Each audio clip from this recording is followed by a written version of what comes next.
I'll grab the nuts. I'm not going to vlog every for a vlog. No, Oliver, not allowed in the vlog, I'm afraid. This is how ahead of the game that we are. We had a discussion where we were like, the vlog content is, we don't have enough going on, like big developments each week to make the vlog content fun. And we were like, we kind of feel like YouTube's moving away from vlogs anyway. I feel like that's like circa 2015. So we spoke about doing more like topic driven videos. And then that night, Jamie Genevieve said she's moving away after 5 years from her weekly vlogs. Tell me if you're not fucking geniuses. But I think it's just more, we want to like focus more and more on like what we actually want to like properly talk about. And I think like in this sort of setting, it's so much easier to like chat about it rather than like, obviously we've got our podcast, they're very subject driven, facts, I don't know, drawing from our own perspectives, our guests.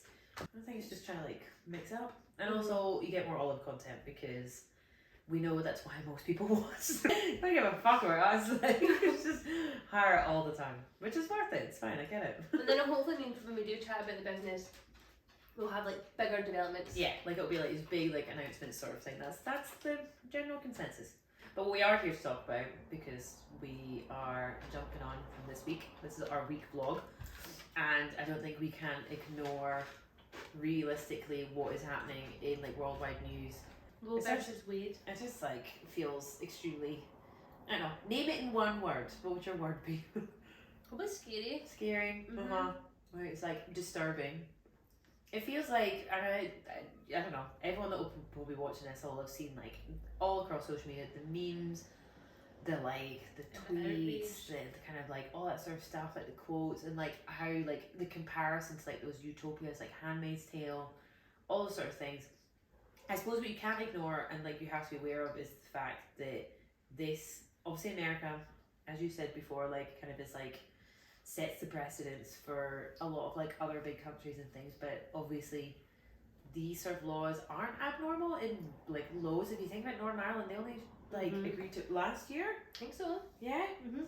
And that's just, that obviously was like a massive movement and a massive like outcry, but to think, I don't know, it feels like they're going backwards. I think it's like people are like, oh, in America, like it's detached. But there's videos circulating now. I don't know the name of the MD, so try not to associate myself with Tories too much. But it was like, he was basically saying that women shouldn't have rights over their own bodies because another body is involved, and this woman was like, it's literally a ball of cells at that stage. So in that same respect, then what, can we just like castrate men because they can't have semen? Like, it's so scary that it's already been spoke about in our like political states, like the key people. I think if you want to like bring, if you want to bring science in, it's like an argument and all that sort of thing, then like sure, but like from like a religious aspect and things, like you're telling us you're not allowed to enjoy sex, like you're not allowed to enjoy pleasure, but then when you do have it, just put up with it and like suck it up. Like the correlation just doesn't work. It just doesn't make sense. What annoys me about religion is like, I don't say to somebody you can't go to church, but they can say, like, people who are religious, not all, a few, like probably the minority. It's just like the same how you get angry feminists who ruin the feminist name. But people with religion can sometimes be like, make you feel bad for not following their belief. And it's like, look, you don't have to get an abortion. Like you don't have to do that. No. But me having one, that's not your choice. Like, it's like nothing to do with you. You can choose not to have one. That's fine. Taking that choice away from somebody is not okay. Like, that's the difference. It's absolutely mental. I don't know. It's crazy. And you just really hope that the repercussions don't then like leak into like the rest of our societies. Well, they've already started talking about the same guy. I think his name is Thompson or something. One of the senators who voted against it. He's already put forward the cases which basically make contraception available. So he's also thinking like contraception and gay marriage shouldn't be like fucking hell. Can you believe what's going to happen next? We're already like in a world that's like insanely overpopulated already. Like there's no justification around like taking that right away. It's like almost like labeling it as like sex is a mistake and it's your responsibility as a woman to like handle all of that, like, and you know, it's your problem if you get pregnant. Like, but it's then not... who's there? They're not there to help when the baby's born. No, They no, don't give a fuck about helping you when the They're baby's not gonna there. like help provide for like No. your abortion. They're not gonna support you through it. Like, no state care. there's kind of like no, there's no responsibility. Again, just shifts it right back onto the women, and that's like probably like the biggest kind of like bugbear is once again like society. I didn't get angry about it, but like society You should be angry. just constantly like puts like that pressure on women, whether it comes to like contraception, having babies, supporting your babies. Seeing like a really not basic level, but what's the word, like on a practical level. Like I'm very passionate about like equal pay, gender gap, like pay gap, promotion gap, all that stuff. And this is just going to set it back. Like we're never going to close the pay gap. No. With women are having forced into pregnancies, taking time off work, can't get back into work. Like it's going to be awful. It's so detrimental to that whole movement that we've spent years trying to work towards. I think there was like, I also saw, because everyone has a fucking opinion on social media, don't they? But it was like, it's not happening in your country, so like it's not your problem. But like you can't generally like stand in like solidarity with like other women just because they're like in a different country. Like, but yeah, you can't just because it doesn't affect you. But yeah, you can't just be like, oh, that's like not my problem because it's across the water. And like you don't have to have a reason. Like, so basically, we recorded a podcast episode which is live. It's called Power of Your Menstrual Cycle with Ashley from Womb Power. Yeah. And she's like really made both Isla and I think about being in tune with your body and knowing your period cycles and like not just relying on contraception because you're told to be on that from such a young age. And I'm thinking about having my implant taken out and letting my cycles go back to normal and then using like the temperature thing. And obviously in the back of my head I'm like, there's a high risk in the early days of falling pregnant because you're not, it's new and it's not 100%. And in the back, and I've also thought through if I did get pregnant, I would 100% have an abortion because I like couldn't think of anything. For me personally, like no offense to anybody who wants to have kids or struggles to have kids, but I personally couldn't think of anything worse than having a child right now. Yeah. And to think like I wouldn't have that choice. Yeah. I'm like, what the fuck? Personally, I suppose like this is the thing. Like when we've like looking at social media and stuff, like obviously now people are like very outspoken about it, and I think the more you like share and experience, the like more it's like the burden's like shared, I suppose. And like obviously it's really like refreshing to see like women sharing their stories, whether it's like happening now or already has happened. And I suppose like I'll be open and say that I have had one before, and it was like back in uni, I don't know, like second year or something, so like pretty like crucial period of time. And yeah, like found out I was pregnant. I was like in a long-term relationship at the time, that ideal setting, I suppose. Like I was in like a stable relationship, like, but I was like at uni, I was so skint. There was no money. Like I barely could like feed myself from week to week. Not gonna work. And not what you want. Like no, if you wanted to make it work, you could, but you didn't. That's not what you wanted. And sure, I was in love, all that sort of thing. Like there was very other like ways to look at it, but it just wasn't the right decision for me. What made you take the test? I've been so sick. Like I've been really sick, like really weirdly sick, and part like it's really hard because I don't want to like word it in the sense of like I was irresponsible, because like it's your perception of the situation. So it just didn't like, it wasn't my first thought when I started being sick all the time that was what it would be like. And then I had like my periods have always been irregular. I've been on the implant for a long time. Like either way I was irregular. Like it never had like a set cycle. Wasn't paying attention. So yeah, just let it slip, and yeah, it happened. And these things happen all the time. Yeah, made an appointment at like sexual health clinic and had to go. Oh, it was horrendous. Like obviously you do the P test first. That obviously tells you you're pregnant. You've already seen that before. Not a big shock. And they ask you like all these questions, obviously, like about whether you are. Well, no. Firstly, they take you and they scan you, which is a pretty grim like an ultrasound experience. Scan. Yeah, which is pretty like even grim that experience. Wow. So I think it's just to determine how far along you are, because then from that, this might be totally different like other places, but like you. Then obviously it depends on what kind of abortion you can get from that. I don't think there's any point in like time of that period that makes it easier. But like obviously then the process to have an abortion is like a little bit more dramatic. Right. And like I was quite far along, so that meant that I'd have to have had like the induced pregnancy, like the labour thing, which is like, I mean obviously I had no clue this was gonna happen. Like they kind of had to explain at the time, but they do ask you all those questions. After that, once you like instantly are like, I want an abortion, you have to. This is all bearing in mind you're sitting there like in this like sterile like no, so I brought a friend with me, but obviously like she sat outside because they had to ask you. some questions about whether you were like being coerced into the decision, how healthy your relationship was, like all these sort of things, like do you want it? Because they have to ask those questions, because people like just could be like having a fucking partner with a gun to their head, like be like, get rid of it, sort of thing. The thing is, when I like reflect back on it and have been like open like to yourself and like other people, even my mum, like to have my mum about it, like other like women in general, like it is crazy how many people actually have done it. Yeah. And I like genuinely like either have held on to it for so long and I've never like spoken about it, or they feel like it's total taboo, or they just never were in the right position to talk about it. And that, but originally before I even like had told anyone, I was like, oh my god, I'm so alone, like what the hell is happening? Like, I can't believe I'm making this decision, like this is horrendous. And then the more I kind of like had to tell other people, because I had to take time off uni, like all that sort of thing, like people shared it, and I was just like, oh my god, like there's so many people out there, and they never said anything. That's what's so nice about it, like when people, it makes you feel more seen. Yeah. It's like no different to like our contraception stories or our STI stories, like in those lines. I've had so many friends that I've not had one, but I've had so many friends that have had abortions, like upwards of like 5 or 6. Yeah. And like but you're probably the furthest along. Like all those people that just had to take a tablet. Really simple.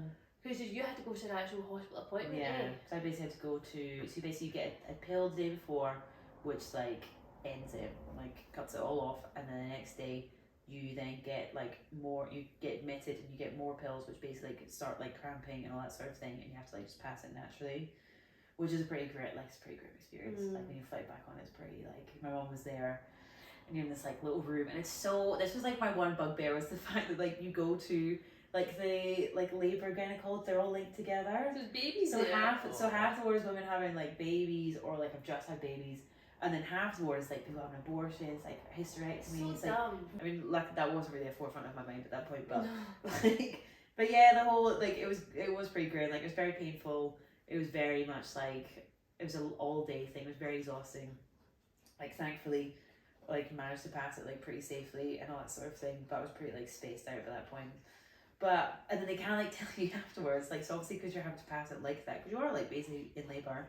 You then have to pass like the placenta as well. Really? Because it's in a placenta, so it has to come, and that's normal in like childbirth anyway. Like once you've had your baby, the placenta has to usually comes like afterwards. You're not noticing it by that point, you've just had a baby, but it does happen, and it can be quite dangerous if it doesn't pass, because it's a foreign, your body like rejects it like almost instantly, so you can be like septic. It's like basically like having a tampon inside you. Yeah, they were like, oh, might take like another hour to come or whatever, and that was like another like waiting, painful process. And by that point I was like, fuck it, like if they need to rip that out of me, that's fine. Yeah. But yeah. Were the nurses there the whole time? No, so they came in and out, so you press the buzzer and stuff if you needed anything. My mum was there luckily, but I couldn't like, thank God for my mum, because I couldn't imagine. I originally in my head I was going to plan to do it myself, which would have been crazy, but like obviously was just like, no way, you're not doing that. But yeah, there's no other people out there that do that by themselves, because they can't tell anyone. If they think their mum would be against it, or they've like say like Northern Ireland, they've had to travel over here to do it. They've had to pay money because they couldn't have done it at home. Yeah. But yeah, no, it's just like a mad, like it's so mad to like reflect back on it, because like part of that like felt very surreal because it was so long ago. And I suppose like doesn't really come to the forefront of your mind until like things like this do come into the news, and you're like. That's what I was thinking, like because when I thought about all my friends and family that have had abortions, I was like, how different your life would be now. Yeah, like I think about it, like I kind of like work at the age of it, like it would have been a strong child. This is no like, you know, kind of hit against anyone our age that has a child that age or anything, and make that decision like that makes you happy, it makes your life. It's absolutely fine, but I would not have been a good mum. My mental health would have suffered. Like the baby wouldn't have been happy. They wouldn't have grown up in a very happy household, been chaotic. There's so many like other reasons and aspects to why you have to make that decision. Yeah. And thank fuck I did. Like I have no regrets about it. Obviously it doesn't take away. I think that was the biggest thing that I would like you want to highlight when you're like talking about these experiences. Like it's not an easy decision to make regardless. Just because it was like my first instinct doesn't mean that I didn't sit there and be like, oh fuck, I wish it could be different. And do you know what's interesting? Like, I've had friends who've had babies and then had abortions, and I think people are like, oh, like, you know, like once you've seen what the baby and personality and the child, and actually, once you've had the kid and you realise how much fucking work it is, how much it impacts your life, Yeah. you can still choose to have an abortion after that. That's absolutely fine. If Like, you can afford to have more than one kid or two kids, like. So you don't need to have a reason. Like, you just not want to have another child, or you not want to have one. Like, that's so fine. It's gigantic. It's a gigantic decision. It's the biggest decision I've ever, like, probably ever made in my whole life. Like, you think about all the minor things that we make decisions about. That was massive because you had like surgery, like medicine, all that sort of thing. Yours was like the very top. Spectrum. Yeah, severity. I think. Like in a that whole sense. procedure, a whole day. Like your mum had to get involved. Like if it was a tablet, you probably wouldn't have told your mummy. No, probably not. No, because as like grim as it would have been like you were being like mentally able to have it, and some people don't. Like some people's mental capacity isn't able to do that, and that's absolutely fine. And they still see it as, you know, a real baby and all that sort of thing. But it did feel very much more forefront of my mind. I think because it affected like everything else in my life at that moment in time. Like I think with the morning after pill and things, like you're shit for like quite like a good week and things, and it's like painful or whatever. But this like affected my uni exams and all that sort of thing, and like proper like complete chaos in my life. Yeah. And all short in a short period of time in comparison to having actually been pregnant and have a baby, but still felt less easy for you to talk about it because if you were pregnant, people be like, oh my god, congratulations. Yeah. But like you almost are like isolated in this like horrible mindset. It did feel really isolating. I think because like the after effects for that sort of thing is like you still get like the after like symptoms of having had a baby because you're that far along, because like all the hormones are really properly in your body and all that sort of thing. So like you did have like the after like effects, which are like another fucking kick in the teeth of like boobs and like your periods don't come back to normal and like your like breasts like all these swell up. reminders after that. Yeah. You're like, oh. And you're literally like sitting at home being like, this is another reminder of why like my body is just like not my own at the moment. Yeah. But at the same time, like regardless of like how traumatic that all sounds, and like sorry if that's like really graphic, but like still 100% right decision. Yeah, totally. We're not, obviously it's like a super, there's no way of like making that sort of discussion like light. And it's just powerless, it feels like. I just can't believe it can be done without having a vote. That's what I just don't get.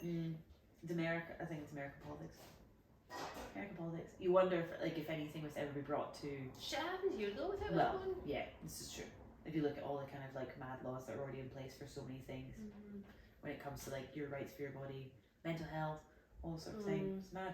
That's so scary, but yeah, we just thought it'd be good for us to acknowledge it and have a bit of a personal experience, I guess. I think so. As I said before, it's like being able to like share those experiences, then well, you hope it makes someone else feel like, as I said, for me, other people telling me that they had one in whatever shape or form was super comforting. I am very, very glad. Open the conversation. Open the conversation. Yeah, we'd like to hear anything about it, to be honest, because I don't think this subject is going away anytime soon. No, and it's good for like women to support women and chat about it and stuff. Yeah, so. this is the thing. You wanna share the love and the support, because we're gonna need it. These are dark days. Yeah, stick together. We got this. More gin. Just to, I don't know. Being open. And honest. Open and honest, and to women. We're here for you. And fuck you, America. Not all Americans, just the bad ones. Yeah.